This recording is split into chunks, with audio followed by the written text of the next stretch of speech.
More than 58,000 kids entered Florida's juvenile justice system in the 2011-2012 fiscal year. This number could have been much higher if not for a prevention program in Gainesville. Just, mischievous, out of control teenager is pretty much what I was. Justin Thomas had a difficult home life growing up. This led to him making some bad decisions. At the age of 12, he found himself at the Interface Youth Shelter. The first time I went to the shelter was kind of just, I don't know, maybe middle child, not finding myself, being aggressive, not listening, truancy, and my mother needed a much-deserved break. Interface is a nonprofit organization. For the past 43 years, it has been helping kids in need between the ages of 10 and 17 with shelter, food, and counseling. Kids with either trouble at home, school, or just being a normal teenager. We have to develop an individual plan for each one of those young people, and sometimes it's just a matter of having some respite, a place to move, to get out of the house for a while. But at the same time, we try to identify what are those issues that's causing the underlying problems to occur, and we develop those plans and then begin to work on those plans to turn the behavior around.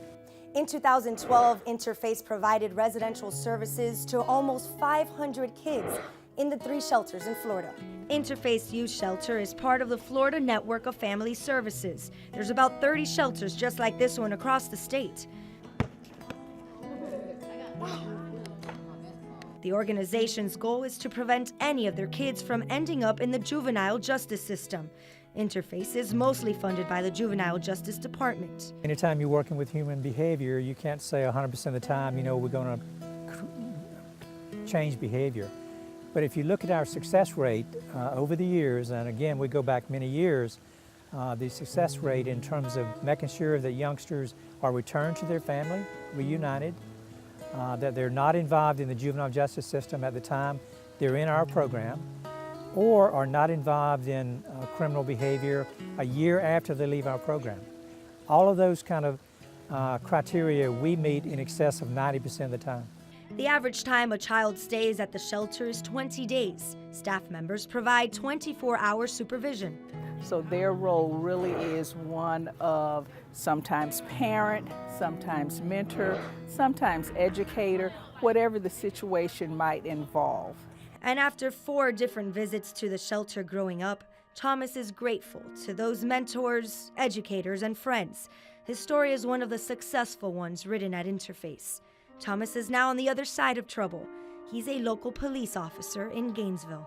I think it's awesome that the Interface program has brought me back and accepted me in many times, always with the same caring, giving, open arms, and willing to help.